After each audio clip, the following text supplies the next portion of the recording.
by learning to say no with confidence and clarity, what you are doing is you are giving yourself and your team the time and the space to say yes. Welcome to the Independent School Podcast. Thinking and acting strategically is the key to both securing the future of your school and helping to build a more equal and just world. My name's Juliette Corbett.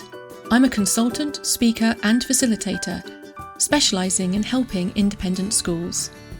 In this podcast, I translate tried and tested strategy and fundraising techniques into a language that works for schools.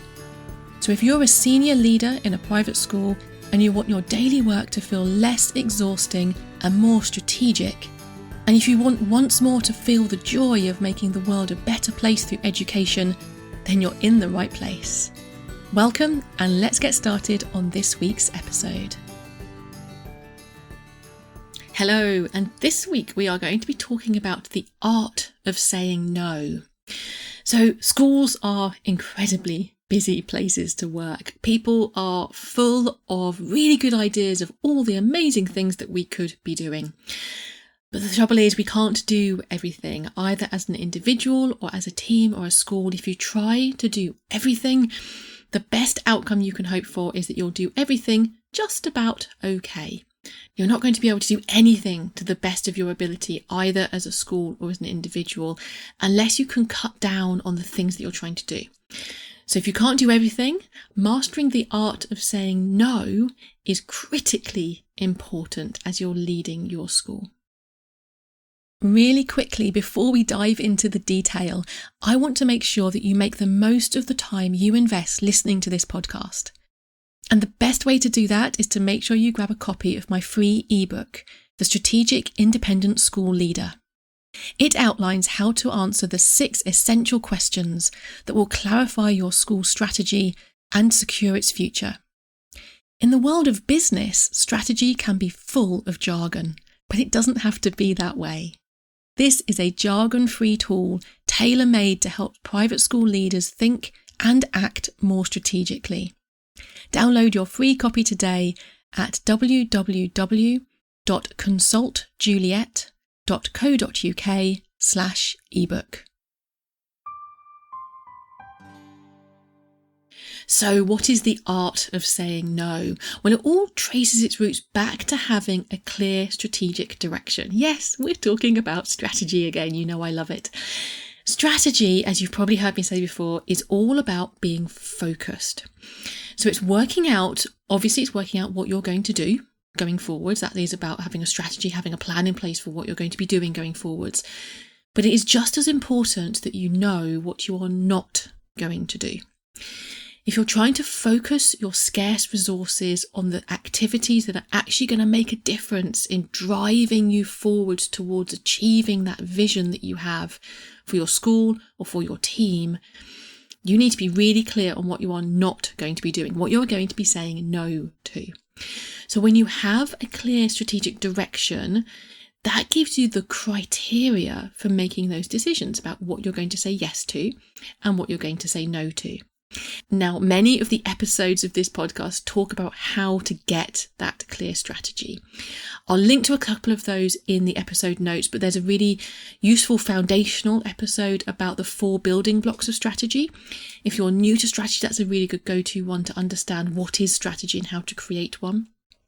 And there's also my more recent series of episodes, 6 questions that you need to be asking yourself, reflecting on as a team in order to be more strategic about your leadership and the things that you're prioritising. So do jump back to those episodes if you need a bit of a primer at this point. But assuming that you have some idea of what your strategy is, at least a vague idea, even if it's not crystal clear with immense clarity, you have some sense of the prioritisation that you're giving things because you know what your strategy is. If you take that as a starting point, that gives you the criteria for deciding what you're going to say yes to and what you're going to say no to. And it also gives you the narrative that you can use. And this is the foundation of the art of saying no. So let's think, for example, of someone in your team. So in a team meeting, someone comes up with a really good idea. And you can see that it's a genuinely innovative idea that's new to your school, and you could see that it might work. So it's a good idea.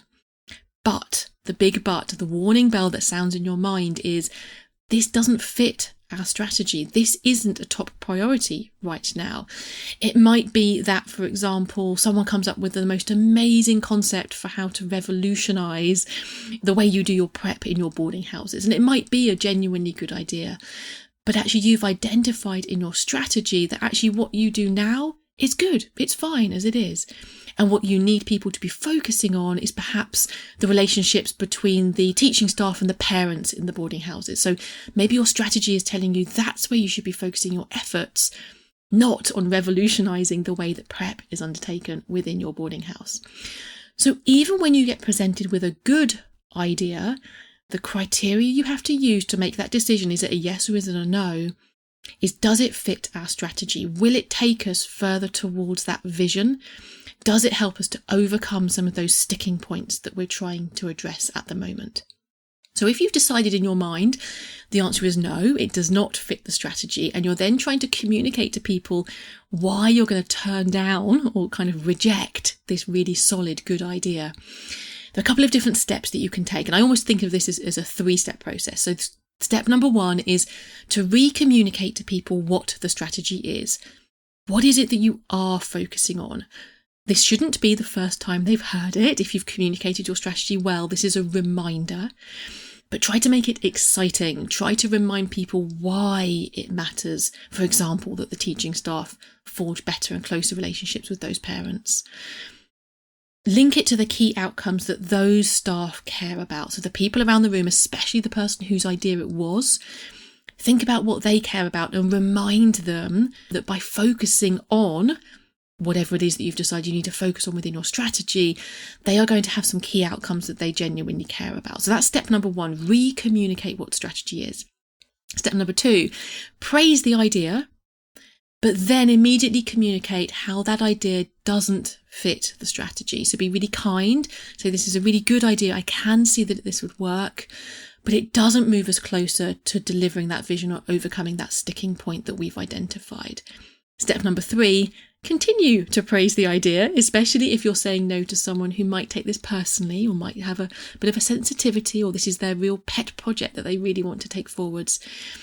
So praise the idea, but then say, no, we can't go forward with this because it doesn't fit with our strategy. We need to be focusing on innovating and coming up with ideas in that area that we are going to be focusing on. And this is kind of a little bit like that feedback sandwich that I've always been trained to use, where you praise someone, you give them the tough feedback, and then you praise them again. So thank you very much for coming up with our innovative ideas. It's a no this time, but we need to focus on these strategic priorities, and let's redouble our efforts to come up with new ideas in that particular area. The more that you do this with your team, as a leader, you are giving them an insight into the way that you're thinking. You're helping your team see that you're helping to keep them on track. And the more that you're doing this and reminding them what that strategic priority is, so what is the area you're looking for innovative new ideas in, people will become trained over time to have ideas that do fit your strategy. So this isn't just the art of saying no in the moment, it's also the art of training people over time to have ideas which actually fit and deliver your strategic direction. Of course, the opposite is also true. You do need to identify the times you're going to say yes. So the art of saying yes is also based on strategic focus and understanding where you're going to be focusing your energy. So when someone comes up with an idea that you're going to be saying yes to, don't just say yes. Again, remind people what that strategy is. Explain how this idea does fit with that strategy and is an area that we're focusing our efforts on at the moment. And then say, because of this, it's a yes, we are going ahead with this particular idea or project. So you still need to get that innovation. You don't want the art of saying no to become so practiced that people think, oh, I may as well never suggest an idea because it's always a no. You need to keep reminding people that you need them to innovate, you need them to be doing that strategic trial and error, just trying things out, seeing what works, slowly improving things over time. And you need to be ready to say yes to novel, innovative, creative ideas that do fit your strategy, regardless of where they come from. And these ideas can come from the most unexpected places, most unexpected conversations, and the most unexpected staff. So have your ears constantly open to looking for those ideas that you're going to be saying yes to.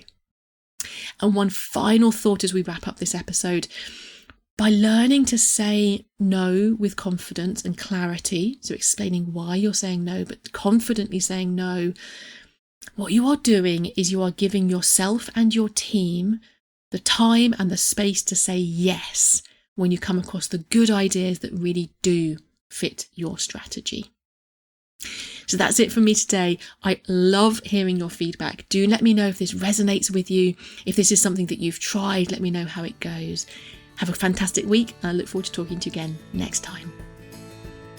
Thanks for listening to the Independent School Podcast, the podcast that helps senior leaders in private schools to think and act more strategically, both because they want to secure the future of their school and because they want to help build a more equal and just world. You can listen in everywhere that podcasts are available, and if you want to catch up on previous episodes or follow any of the links that I've mentioned today, just head over to www.consultjuliet.co.uk/podcast.